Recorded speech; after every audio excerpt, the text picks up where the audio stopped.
The news anchor's voice trembled as she delivered the most important announcement in human history. Ladies and gentlemen, we are about to witness humanity's first official contact with the Galactic Federation.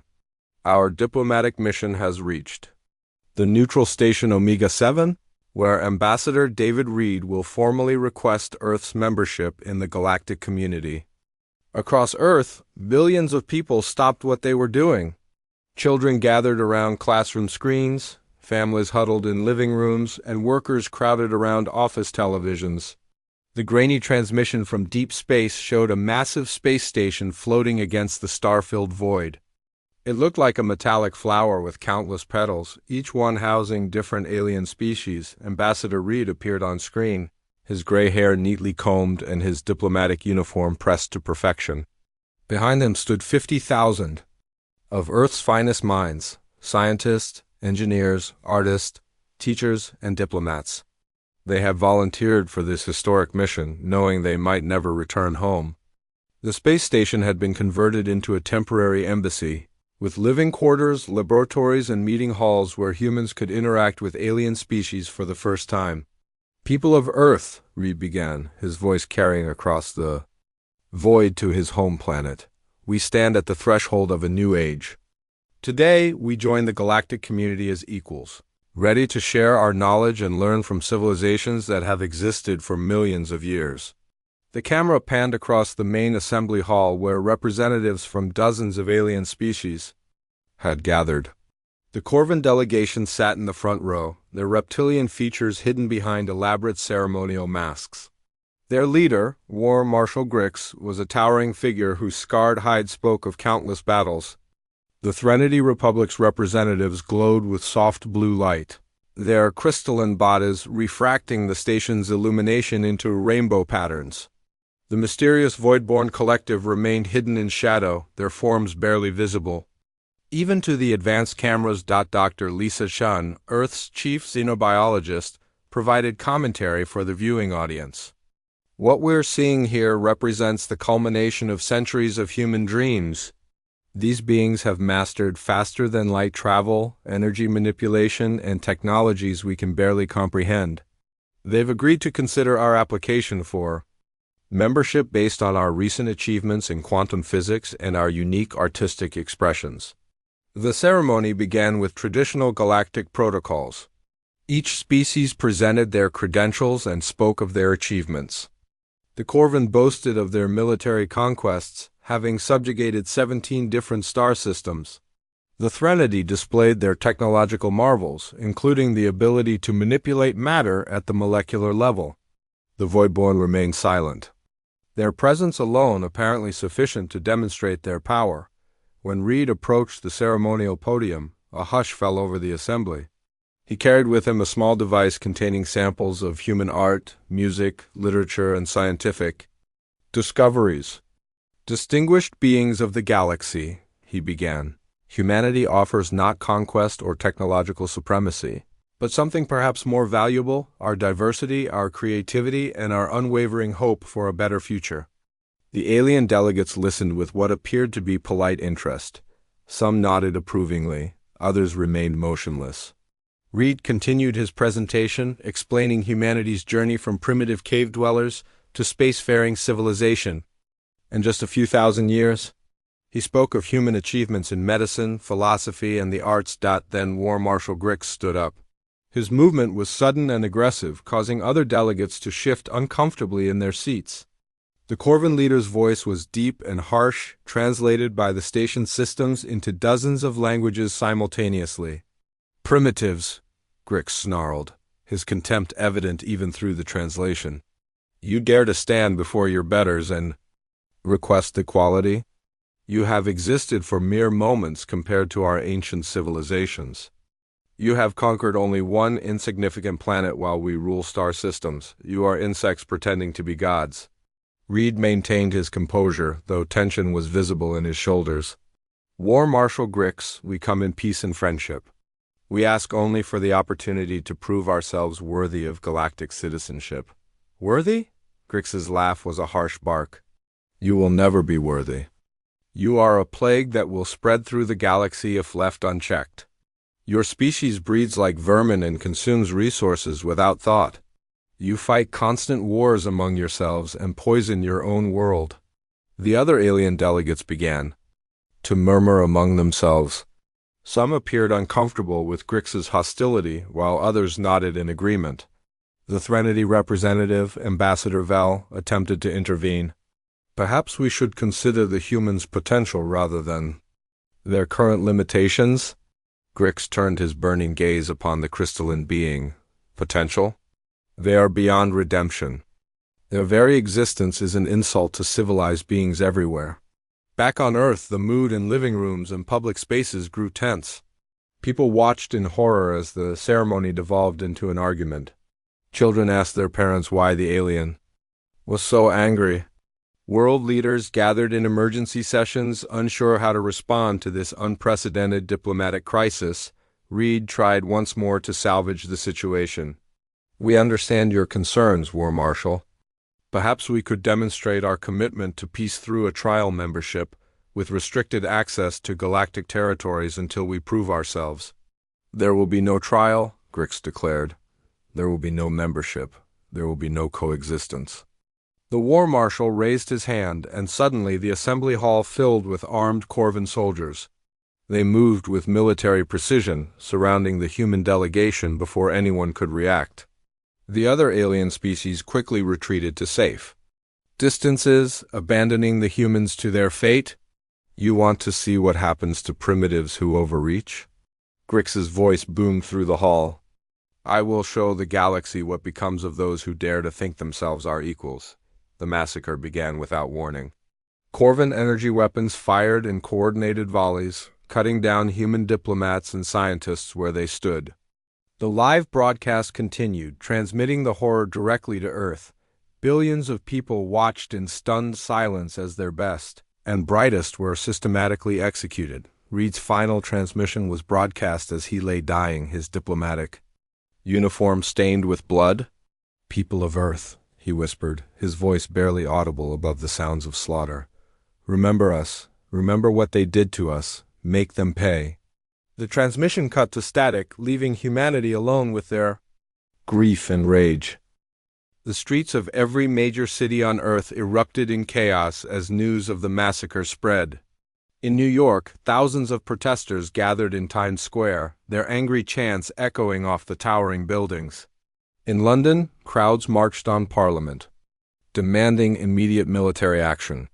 In Tokyo, citizens held candlelight vigils for the fallen while calling for justice. The images from Omega 7 played on every screen, burned into humanity's collective memory. President Maria Santos stood in the Oval Office, watching the reports flood in from around the world. Her advisors spoke in hushed tones about crowd control and emergency protocols, but she heard none of it. All she could see was Ambassador Reed's final moments, his blood pooling on the station floor as alien soldiers stepped over his body. Madam President, her chief of staff whispered, the UN Security Council is demanding an emergency session. The Russian premier and Chinese president are both calling for immediate retaliation. Santos turned away from the window, her face hard. As stone, schedule a joint session with all world leaders. And get me General Hayes immediately. Meanwhile, in the underground bunkers beneath Cheyenne Mountain, General Thomas Hayes was already 3 hours into emergency briefings. The gruff military officer had spent his entire career preparing for threats to humanity, but nothing had prepared him for this moment. The war room buzzed with activity as analysts pored over the footage from Omega 7, studying Corvan weapons and tactics. Sir, his aide approached with a classified tablet, the president wants to see you immediately. She's also requesting access to Project Prometheus. Hayes nodded grimly. Project Prometheus was humanity's deepest secret, a black-budget program that had been developing advanced weapons technology for decades. While the aliens believed humans were primitive, Earth scientists had been quietly making breakthroughs that would reshape the galaxy. Dr. Robert Kim, the project's chief scientist, stood before a holographic display showing humanity's hidden arsenal. General, what you're about to see has been classified at the highest levels for 20 years. We've been developing these systems based on theoretical physics that most of the galaxy hasn't even discovered yet. The hologram shifted to show sleek spacecraft unlike anything in the public eye. These weren't the bulky exploration vessels that humanity had revealed to the galaxy. These were predators designed for one purpose: war. The Corvin think we're primitives because we showed them our civilian technology, Kim continued. They don't know about our quantum processors, our dark matter manipulation, or our ability to phase through normal space. Every species in the galaxy fights with energy weapons and conventional shields. We fight with the fundamental forces of the universe itself. Hayes studied the designs with growing satisfaction. How many ships can we deploy? The Retribution fleet consists of 300 vessels, each one capable of destroying entire enemy fleets. We've been building them in secret facilities on the dark side of the moon and in asteroid mining stations. The aliens have no idea they exist. Across the globe, humanity's industrial capacity began shifting to war production. Factories that had been producing consumer goods retooled to manufacture weapons. Scientists who had been researching medical breakthroughs turned their attention to developing new ways to kill. The massacre at Omega-7 had awakened something primal in the human species. The same fury that had driven their ancestors to survive ice ages and conquer continents. In Geneva, the emergency session of world leaders convened in the deepest bunker, beneath the UN headquarters. Representatives from every nation on Earth attended, their faces grim with determination. The footage from Omega-7 played one final time, ensuring that every leader saw exactly what had happened to their people. President Santos addressed the assembly with cold fury in her voice. My fellow leaders, we have witnessed the murder of 50,000 innocent human beings.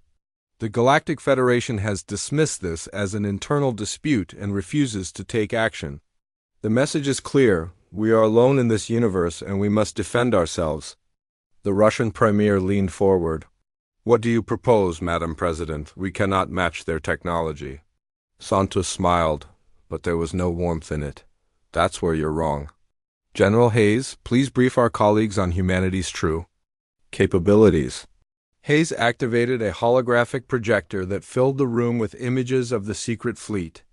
Gasps echoed through the chamber as world leaders saw the true extent of humanity's preparations. The sleek warships looked like nothing they had ever seen: organic curves combined with angular edges, surfaces that seemed to absorb light rather than reflect it. Ladies and gentlemen, Hayes began, while we showed the galaxy our exploration vessels and research stations, we've been secretly developing weapons that make their technology look primitive. These ships can phase through dimensions, manipulate dark matter, and harness the power of quantum entanglement. We've been preparing for this day for decades. The Chinese president studied the specifications with growing amazement. How long have you been developing these weapons? Since the moment we made first contact with galactic civilization, Hayes replied. We hoped we would never need them, but we prepared for the worst. The Corvin Empire has just given us reason to deploy them. Over the following weeks, the secret preparations accelerated. Mining operations on distant asteroids worked around the clock to gather rare materials. Scientists who had been scattered across different projects were brought together to finalize weapon systems. The most brilliant minds in human history focused on a single goal: making the galaxy pay for its cruelty. The public remained largely unaware of the true scope of the preparations. They saw increased military activity and heard speeches about justice, but they didn't know about the dark matter cannons being installed on invisible ships or the quantum computers calculating optimal attack patterns. They didn't know that humanity possessed technology that could unmake stars themselves. In the final days before the fleet's departure, General Hayes stood in the command center of Prometheus Station, humanity's most advanced military facility. The massive space station had been built in secret over the past decade, hidden in the shadow of Jupiter where alien scouts rarely ventured. From here, he would coordinate humanity's response to the massacre. Sir, his communications officer reported, the Retribution fleet is fully assembled and ready for deployment. All ships report green status. Hayes nodded, then opened a channel to Earth. Madam President, this is General Hayes. Operation Retribution is ready to commence. Give the word, and we'll show the galaxy what happens when you spill human blood. Santos's voice crackled through the speakers, clear and determined. General, you have authorization to deploy the fleet. Make them understand that humanity will not be victims. Make them pay for what they've done. Understood, Madam President. For the 50,000? For the 50,000, came the reply from Earth. The Retribution fleet powered up its engines and began moving toward Corvin space. The galaxy was about to learn that humanity was not the primitive species they believed, but something far more dangerous. A species that had learned to weaponize the very forces that held the universe together. 6 months had passed since the massacre at Omega 7 when the first Corvin patrol detected something unusual at the edge of their territory. The patrol leader, Commander Vrak, studied the sensor readings with growing confusion. His instruments showed empty space, but something was interfering with their long-range communications. Run a full spectrum analysis, Vrak ordered his sensor operator. Check for cloaked vessels or spatial anomalies. The young Corvin technician worked frantically at his console, but the readings made no sense. Sir, I'm detecting gravity distortions. Consistent with a large fleet, but visual and energy scans show nothing. Vrak's scales bristled with unease. In the months since the human massacre, the Corvin Empire had been celebrating their demonstration of superiority.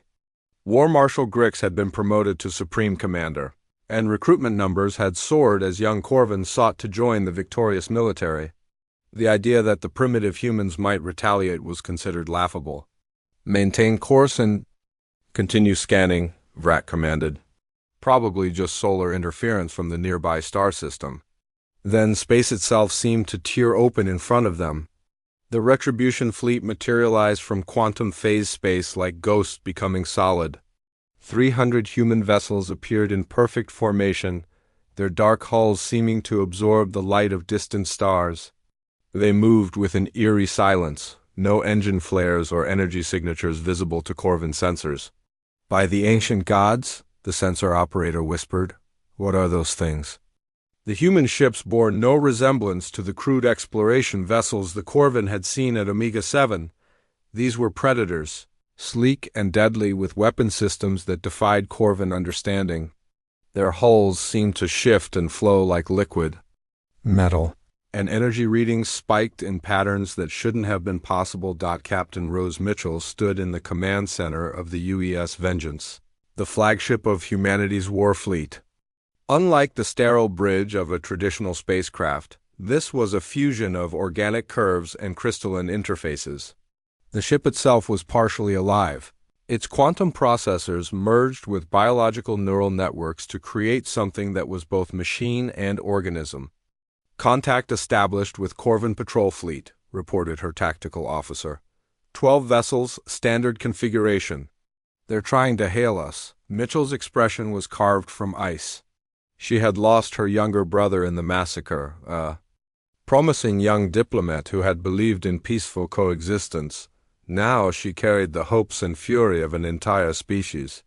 Open communications, she ordered. Let them see what they've awakened. The main screen flickered to life, showing Commander Vrak's reptilian features. His eyes widened as he saw the human woman, her uniform bearing insignia he didn't recognize. Unknown vessels, Vrak began, his voice carrying the arrogance typical of his species. You are trespassing in Corvin space. Identify yourselves immediately or face the consequences. Mitchell leaned forward, her voice deadly calm. I am Captain Rose Mitchell of the United Earth Fleet. We are here to collect payment for the 50,000 humans your empire murdered in cold blood. Vrak's laugh was harsh and mocking. Humans? You primitive insects think you can threaten the mighty Corvin Empire? We will crush you as easily as we crushed your pathetic diplomats. You're welcome to try, Mitchell replied. Then cut the transmission. The Corvin patrol immediately moved to attack formation, their weapons charging with characteristic energy buildups. They had fought and defeated countless species across the galaxy, and their confidence was absolute. 12 battle-tested warships against 300 vessels of unknown capability seemed like favorable odds. "All ships, weapons free," Mitchell commanded. "Show them what human engineering can accomplish." The first human ship to fire was the UES Retribution, commanded by Captain Alex Rivera. The vessel's dark matter cannons charged with a sound that seemed to come from the universe itself, a deep thrumming that resonated through space-time. When the weapons fired, they didn't emit energy beams or plasma bolts. Instead, they released controlled streams of dark matter that simply unmade whatever they touched. The lead Corvin vessel vanished. Not destroyed, not exploded, simply ceased to exist as its atoms were converted back to their component quarks. The ship's crew had a fraction of a second to realize what was happening before they were scattered across the quantum foam. "Impossible," Vrak breathed, staring at the empty space where his lead ship had been. "No weapon can simply delete matter from existence." The remaining human ships opened fire in sequence, each one demonstrating a different aspect of humanity's hidden arsenal. Quantum torpedoes phased through Corvin shields and exploded inside enemy hulls. Gravitational lance weapons crushed ships into neutron-dense spheres. Temporal displacement beams aged entire vessels to dust in seconds. The battle, if it could be called that, lasted exactly 4 minutes and 37 seconds. 11 Corvin warships were destroyed without inflicting a single casualty on the human fleet. Commander Vrak's ship was spared, but only because Mitchell wanted a survivor to carry word back to the Corvin Empire. "This is impossible," Vrak repeated, his voice shaking as he stared at the wreckage of his patrol. "Your species was primitive. You barely had faster-than-light travel. How do you possess such weapons?" Mitchell's image appeared on his screen again, her expression unchanged. "We let you believe what you wanted to believe. We showed you our civilian technology and kept our military capabilities hidden. Did you really think a species that survived ice ages and conquered its own planet would be defenseless? What do you want?" Vrak asked, his earlier arrogance replaced by naked fear. "Justice," Mitchell replied. "Return to your empire and deliver this message to War Marshal Grix. The human species demands that he and his accomplices be surrendered. For trial, they have 48 hours to comply. And if they refuse," Mitchell's smile was colder than the vacuum of space, "then we will demonstrate why humans are the most dangerous species in the galaxy. Every Corvin world will burn. Every Corvin ship will be destroyed. Every Corvin life will be forfeit. We will hunt your species to extinction if necessary." The transmission cut, leaving Vrak alone with his surviving crew and the impossible reality of what they had witnessed. The primitive humans had revealed themselves to be something far more terrifying than any species the Corvin had ever encountered. As Vrak's ship limped back toward Corvin space, the human fleet continued deeper into enemy territory. Their destination was Terrace Prime, the heavily fortified world that served as the Corvin Empire's forward military base. Intel suggested it was defended by over 1,000 ships and multiple orbital defense platforms. Mitchell stood at the center of the Vengeance's command deck, watching the tactical display as they approached their target. The other ship captains appeared as holograms around her, their faces showing the same cold determination that had driven humanity to this moment. "Remember," she addressed the fleet, "we're not here to conquer territory or claim resources. We're here to send a message. The galaxy will learn that human blood has a price, and we intend to collect it in full." The Retribution fleet dropped out of quantum phase space at the edge of the Terra system, and the second phase of humanity's war for justice began.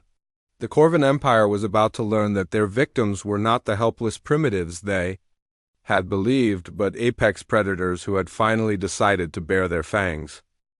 The emergency session of the Galactic Federation Council convened in chaos as species representatives shouted over each other in dozens of languages.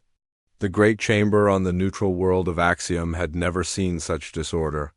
Holographic displays showed the smoldering ruins of Terrace Prime, where human forces had reduced the Corvin Empire's greatest stronghold to radioactive. Slag in less than 6 hours. Ambassador Vel of the Threnody Republic stood at the center podium, her crystalline form flickering with agitated light patterns. As the current council president, she was attempting to maintain order while secretly terrified by what the humans had revealed about their true capabilities. Distinguished delegates, Vel began, her translated voice carrying harmonics of fear, we face an unprecedented crisis. The human species has demonstrated technology that exceeds our understanding of physics itself. Their weapons appear to manipulate fundamental forces in ways our science claims are impossible. The hegemony representative, a gas being whose thoughts were translated through mechanical speakers, interrupted with obvious panic. Impossible or not, they're using these weapons to systematically destroy Corvin infrastructure. Our sensors detected dark matter manipulations that should require the energy output of an entire star. How can such a primitive species possess such power? From the shadows of the chamber, the Voidborn Collective's representative spoke for the first time in decades.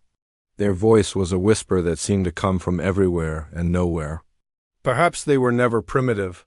Perhaps we saw only what they wanted us to see. The revelation sent ripples of unease through the assembled delegates. The Voidborn were among the galaxy's oldest and most mysterious species, and their words carried weight that transcended normal diplomatic protocol. Dr. Krell, the Threnody Republic's chief scientist, activated a holographic display showing the battle data from Terra's Prime. Our analysis teams have been studying the human weapon systems. They're not using conventional energy manipulation. They're somehow harnessing dark matter, quantum entanglement, and what appears to be controlled gravitational anomalies. The display showed human ships phasing through solid matter, their weapons creating localized black holes that consumed enemy vessels, and energy beams that aged matter at the molecular level. The Corvin defenders had fought bravely, but their conventional weapons were useless against technology that seemed to rewrite the laws of physics. This is beyond anything in our databases, Krell continued. According to our calculations, the humans have somehow learned to weaponize the underlying structure of space-time itself. They're not just using advanced technology, they're using the universe as their weapon. Meanwhile, on the human command ship Prometheus, General Hayes received updates from intelligence operatives scattered throughout galactic space. The reports painted a picture of widespread panic as alien governments struggled to comprehend what they were facing. Sir, his aide reported, we're monitoring Federation communications. The Threnody are attempting to reverse engineer our weapons based on sensor data. The Zephyrians have begun evacuating their core worlds. The hegemony is discussing surrender terms. Hayes nodded grimly. The plan was working perfectly. For decades, humanity had allowed the galaxy to believe they were primitive, while secretly developing weapons that transcended conventional warfare. The sacrifice of the 50,000 at Omega-7 had given them the moral justification they needed to reveal their true power. What about the Corvin Empire? Hayes asked. War Marshal Grix has declared total war against humanity. He's calling for a grand alliance of all galactic species to stop what he's calling the human plague. He's also moved his command center to the fortress world of Korvik. Hayes smiled coldly. Korvik was the Corvin Empire's capital, a planet-sized fortress that had never fallen to enemy forces. It was defended by tens of thousands of ships and orbital weapons platforms that could destroy moons. It was also exactly where Hayes wanted Grix to be, back in the Federation Council chambers. The debate raged on. The Corvin delegation, led by Subcommander Thek, demanded immediate military intervention against the humans. They are a plague that will consume the galaxy if left unchecked, Thek declared. We must unite our fleets and crush them before they grow stronger. The Aquarian representative, speaking through a water-filled environmental suit, disagreed. Perhaps we should consider negotiation. The humans claim they only seek justice for the massacre at Omega-7. If we surrender those responsible, they might be willing to cease their aggression. Surrender? Thek's voice was filled with outrage. The Corvin Empire bows to no one, especially not to primitive upstarts who got lucky with some advanced weapons. Ambassador Vel attempted to mediate between the factions. We need to understand what we're dealing with. The humans claim they developed this technology independently. If true, it suggests their scientific capabilities far exceed our estimates.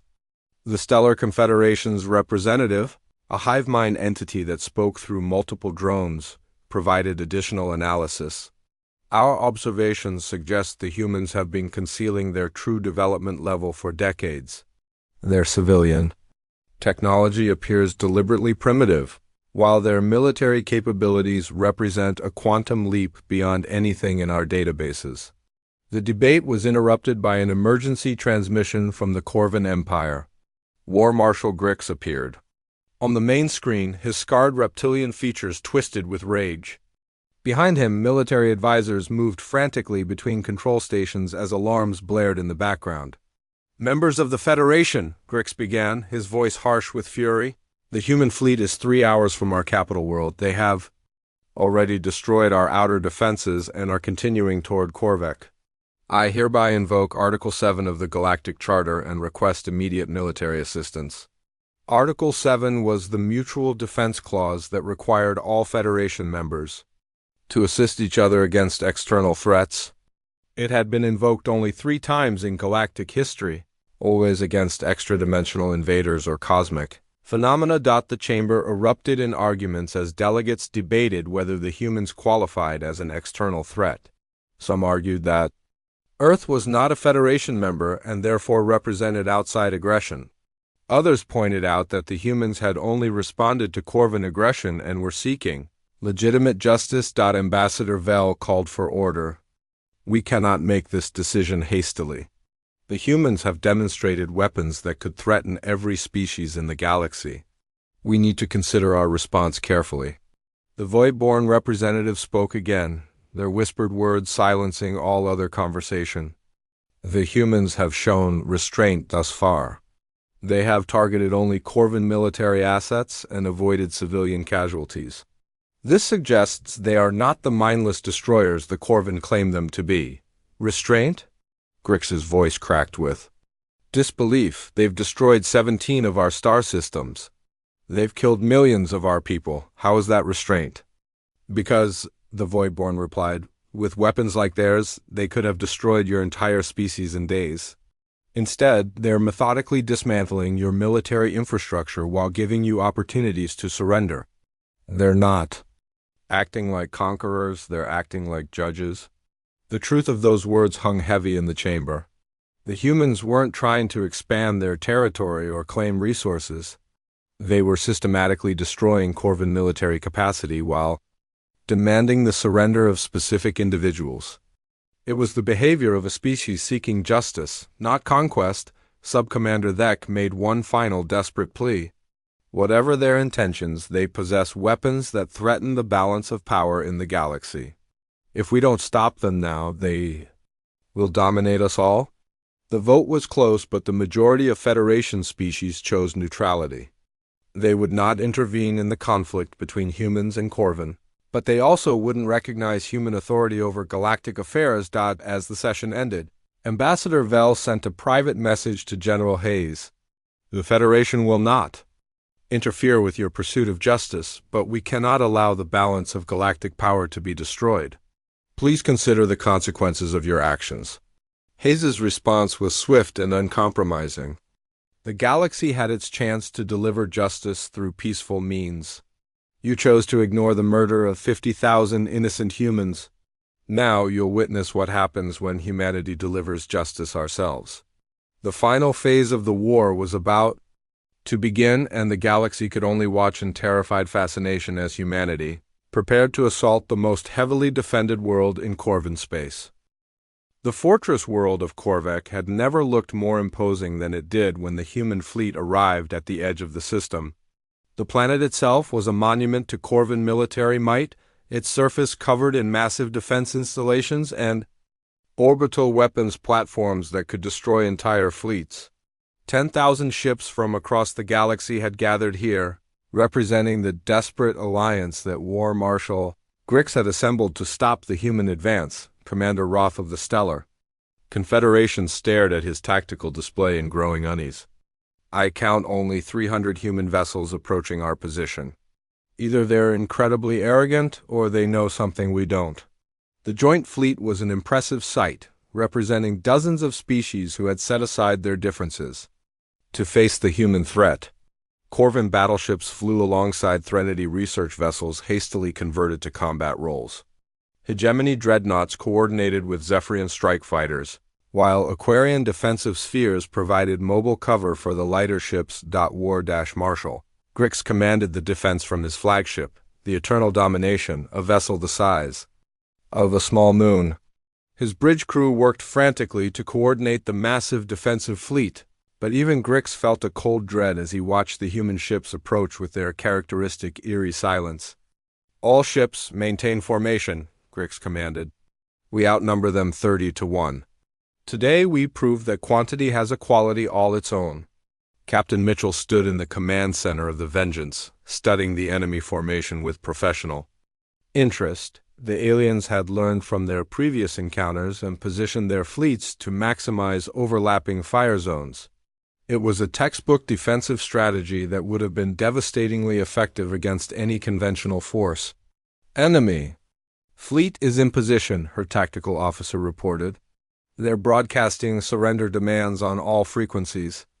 Mitchell activated the fleet-wide communication system. All ships, this is the flagship. Remember why we're here. 50,000 of our people died because the galaxy believed we were weak. Today we show them the price of that mistake. The battle began when the Alien Alliance opened fire first, desperate to prevent the humans from using their reality-warping weapons. Thousands of energy beams lanced across space, conventional plasma bolts, and particle beams that would have reduced any normal fleet to atoms. The weapons struck the human ships and simply disappeared, absorbed by defensive systems that manipulated space-time itself. Impossible, breathed Commander Roth as his most powerful weapons had no effect on the approaching human vessels. Their shields aren't deflecting our attacks, they're making them cease to exist. The first human ship to return fire was the HFY Retribution, whose dark matter cannons had claimed first blood months ago. The weapon's charge built up with that characteristic universal thrumming, and when it fired, the beam didn't just destroy its target, it created a localized event horizon that consumed 3 enemy ships and twisted space around them into impossible geometries. The human fleet spread out and began demonstrating the full range of their impossible arsenal. The UES Quantum struck with temporal displacement weapons that aged entire squadrons to dust in seconds. The UES Fury deployed gravitational lance weapons that crushed battleships into neutron-dense spheres. The UES Vengeance herself used phase shift cannons that fired through alternate dimensions, allowing her shots to bypass shields and armor entirely, but the most terrifying weapon was deployed by the UES Prometheus, General Hayes's command ship. The vessel's experimental dark matter implosion device created a controlled black hole that consumed everything within a 50-kilometer radius. The Corvin defensive line simply vanished, along with a significant portion of the Allied fleet. By the ancient gods, Grix whispered as he watched half his fleet disappear into the artificial singularity. What manner of devils are these humans? The battle turned into a rout as alien ships broke formation and fled in terror. The humans didn't pursue the retreating vessels, instead focusing their fire on military targets with surgical precision. They ignored civilian areas and made no effort to claim territory, maintaining their role as judges rather than conquerors. Within 6 hours, the great fortress world of Korvik was defenseless. The orbital platforms were destroyed, the defensive fleets were scattered, and the planet's surface installations had been reduced to rubble. War Marshal Grix found himself trapped in his flagship, surrounded by human vessels that could have destroyed him at any moment. "Surrender, War Marshal," Captain Mitchell's voice echoed through the Eternal Domination's communication system. "You've, seen what human weapons can do. Further resistance will only lead to more unnecessary death." Grix's response was a desperate launch of his ship's entire weapons arsenal. Every energy cannon, every missile, every defensive system he possessed. fired simultaneously at the surrounding human fleet. The barrage was spectacular and completely ineffective, the weapons disappearing into the quantum foam as the human ships absorbed the energy and converted it to power their own systems. "Your turn," Mitchell said coldly, and the Vengeance fired. A single precise shot that disabled the Eternal Domination's engines without destroying the ship. Grix was trapped, helpless before the species he had dismissed as primitives. The boarding operation was swift and professional. Human soldiers in advanced armor phased through the Corvin ship's hull, their weapons designed to stun rather than kill. They moved through the corridors with clinical efficiency, neutralizing resistance and securing key areas. Within an hour, War Marshal Grix was in human custody, his empire in ruins around him. 3 weeks later, the trial began aboard Prometheus Station, humanity's massive command facility. The proceedings were broadcast across the galaxy, allowing every species to witness human justice in action. The courtroom was a stark chamber with representatives from Earth's various legal systems. Presiding over the proceedings, War Marshal Grix sat in the defendant's chair, his once proud demeanor replaced by sullen defeat. Around him, the evidence of his crimes was presented in meticulous detail. Video recordings from Omega-7 showed the systematic execution of human diplomats and civilians. Testimony from survivors detailed the casual cruelty with which Corvin soldiers had carried out the massacre. The defendant stands accused of genocide, crimes against sentient beings, and violation of diplomatic immunity, the chief prosecutor announced. The evidence will show that War Marshal Grix ordered the execution of 50,000 humans in cold blood, purely because he considered them inferior beings. The defense, provided by human lawyers according to Earth's legal traditions, argued that Grix had acted according to Corvin cultural norms and that the humans had provoked the attack by seeking membership in the Galactic Federation. Their arguments fell flat in the face of overwhelming evidence. The galaxy watched in fascination as humanity demonstrated their legal system's fairness. Despite their overwhelming military advantage, they provided the defendant with proper representation and followed established legal procedures. It was a stark contrast to the summary execution that Grix had imposed on the human delegation during the trial. General Hayes received a priority transmission from Earth. President Santos appeared on his private screen, her face showing the strain of the past months. "General, the UN Security Council has reached a decision regarding the Federation's request for negotiations. What are your recommendations?" Hayes considered the question carefully. The Galactic Federation had finally agreed to discuss humanity's demands, but only after witnessing the destruction of the Corvin Empire. Their fear was palpable, and Hayes knew that this was humanity's opportunity to reshape the galaxy's power structure. "Madam President, we've proven our point. The galaxy now understands that humanity is not to be trifled with. I recommend we accept their offer to negotiate, but from a position of strength." The negotiations took place in the same chamber where the massacre had occurred, a deliberate choice by the human delegation. Ambassador Elena Rivera, Reed's former deputy who had survived the attack, led the human negotiating team. Her presence served as a constant reminder of what the galaxy had allowed to happen. "The terms are simple," Rivera announced to the assembled alien delegates. "Humanity demands full recognition as a sovereign species with all rights and privileges. The Galactic Federation will acknowledge our technological superiority and grant us permanent seats on all governing councils.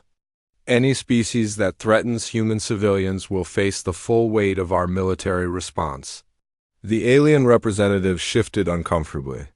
They had no choice but to accept humanity's demands, having witnessed the fate of those who opposed them. The Corvin Empire had been reduced to a handful of scattered colonies. Their military completely destroyed. Ambassador Vell of the Threnody Republic spoke for the Federation. "We accept your terms, Ambassador Rivera. Humanity will be granted full membership with all associated rights and privileges. We also formally apologize for our failure to prevent the massacre at Omega-7. The trial of War Marshal Grix concluded with his conviction on all charges. The sentence was life imprisonment on a secure facility, where he would spend his remaining years contemplating the consequences of underestimating humanity. The Corvan Empire's surviving leadership was forced to pay massive reparations to the families of the massacre victims. As the human fleet prepared to return to Earth, Captain Mitchell stood on the bridge of the Vengeance, watching the stars wheel past the viewport. The war was over, but its consequences would reshape the galaxy for generations to come. Humanity had revealed itself as the dominant military power, but more importantly, they had shown that they were willing to use that power to protect the innocent and punish the guilty. The final transmission from the fleet was broadcast across the galaxy, a message from General Hayes that would be remembered for centuries. Let this be a lesson to all who would threaten humanity or any other peaceful species. We are not conquerors or tyrants. We are protectors of justice and defenders of the innocent. But we are also capable of terrible retribution when our people are harmed. The 50,000 who died at Omega 7 have been avenged. May their sacrifice ensure that such atrocities never happen again. The galaxy had learned that humans were not the primitive species they had appeared to be, but something far more dangerous and far more noble. They were a species that would stop at nothing to protect their own and deliver justice to those who harmed them. The massacre at Omega 7 had awakened humanity's true nature, and the universe would never be the same.